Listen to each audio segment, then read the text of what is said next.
Ooh, boy. It's harvest time, y'all. I don't know if I'm gonna do it today. Probably not today, but definitely tomorrow. Your boy Maniac, we gonna have us some quail, y'all. Yes, we are. They are pert near the right size. Now, generally what I do before I harvest any of these quail, even though they're ready to harvest, I go into my breeder pen, as you see here, which there is quite a numerous amount of birds inside this pen as well. But I go through here and I figure out where the oldest quail are, the females, maybe swap out a male, because it won't be much longer. Well, it'll be quite a while, I guess. But I like to swap out my males and my females before they just get too ran through the system. You don't want to continuously breed and breed and breed a bird, because a lot of times the eggs will not be fertile. So you need to make sure that you're changing your chicks out. Now, there's gonna be tons of people that'll tell you, oh, you can do it for 2-3 years. You can, I've done that before. But when I'm ramping up the scale to make sure that I'm gonna be selling birds or selling eggs, hatching eggs to people, or we're gonna be making a whole lot of pickled eggs, because your big country boy loves some pickled eggs, I ain't gonna lie. As I'm doing this, I'm constantly replacing females, replacing males, but you have to make sure that your male is of age, because if you put a young male in there, you're just gonna be wasting your time. So just remember, the smartest thing that we do, people have asked me, so I'm gonna explain it. This is where you go when you're a baby bird. This is the little bitty quail. The ones that are feathered enough to take the weather outside, that's what those are. Okay, once you graduate from this school, well, you make it to that school. Now this is the teenager pen. Most of y'all have been watching long enough. Y'all understand that, or on the other platforms that have seen me. Once you make it out of teenage, which is your high school, then you got college. This is where I sell from my trade days. This is where the dinner table comes from, right here. So I'm constantly, you might find a male that's just growing twice as fast as any male. A lot of times I'll have what I think is a monster quail in my breeder pen.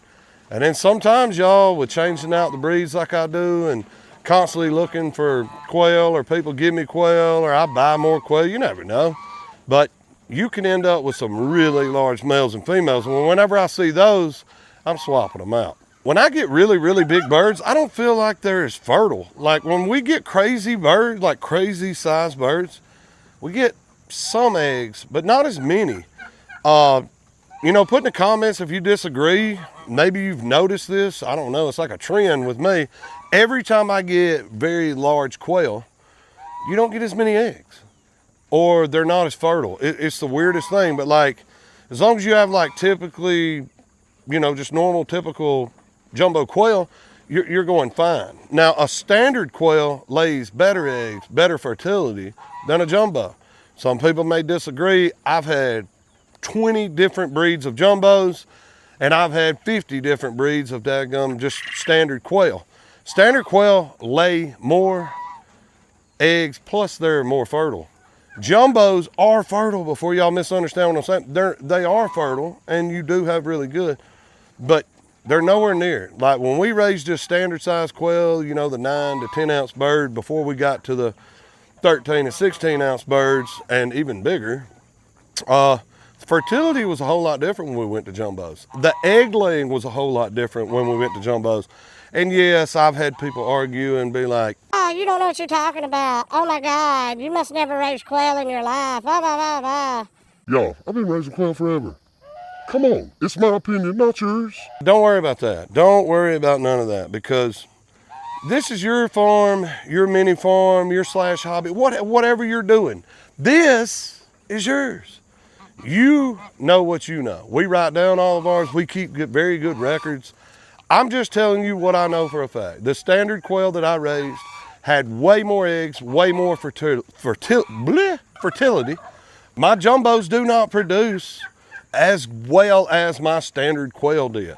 But the reason I stick with the jumbos is because you can keep finding, like I have, this is probably, I would say 15 different lines of quail that I've put in here to create the birds that I have now. Now, By doing so, my jumbos produce just as much as my standards do, and the fertility rate has went up.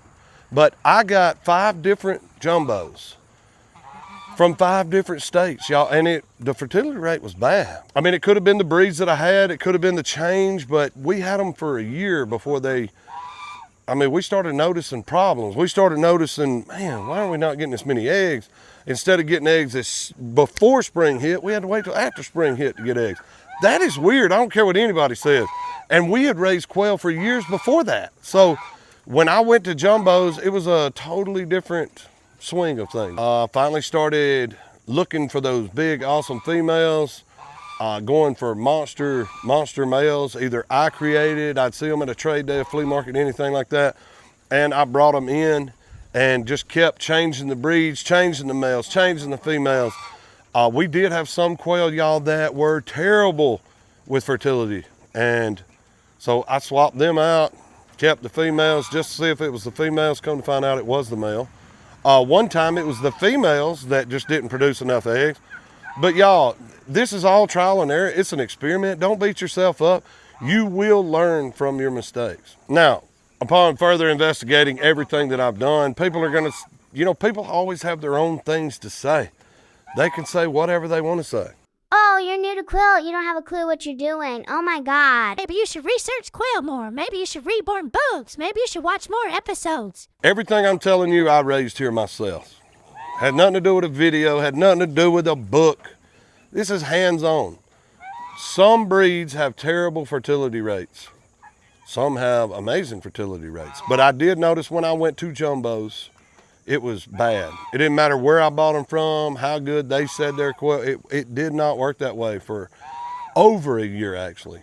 But y'all, that's what I try and tell y'all. Have fun with it. Experiment with it. Learn everything you can learn. I kept switching different females with different males, different females with different males. The babies off of them, putting the females back in with that dad. And y'all, before you know it, we can't get rid of the quail eggs. I mean, there's so many eggs. I mean, it's crazy. But quail are fun. Quail are by far my favorite thing to deal with. They're easy. I'm not gonna stand here and tell y'all, oh, it's super hard, like some channels tell you and stuff. Y'all, quail are easy. It is harder to hatch certain quail. It is harder after they hatch to raise those quail. But long as you're watching your temperatures, you're keeping them out of the elements until they get fully feathered where they can take it, you should be fine. Now, I do disagree with some people that say, oh, as soon as they have feathers, they can take extremely cold temperatures. I disagree with that totally. We get really cold temperatures here on the mountain in Alabama. Normally, we would turn a bird out in the summer, summer months. When it was fully feathered, we can bring it out here in about 5-6 weeks. It's ready to go, no problem. But in the winter months, we may keep them in the brooder a whole lot longer because we have seen that very bad temperatures, it doesn't matter if they're fully feathered or not. But y'all, quail are super fun, super delicious. People do want them. At times, you can sell the heck out of them. Now, I have learned that people like for me to process them and clean them. Some people use quail pluckers and all this other crap, scalders, and I don't do that. I've read and researched that 90% of any toxin that a bird can get from the ground or whatever it eats goes in its skin. So I heard that about chickens because we raise chickens as well. When I learned that about chickens, I wasn't gonna mess with any bird like that. Plus, it's quicker to clean a quail by skinning it than plucking it. And I don't wanna spend all that crazy amount of money. Whenever, y'all, I'm gonna tell you, with the skin or without, it's really not much difference. The only difference is when you smoke it, you have a crispier skin on the outside.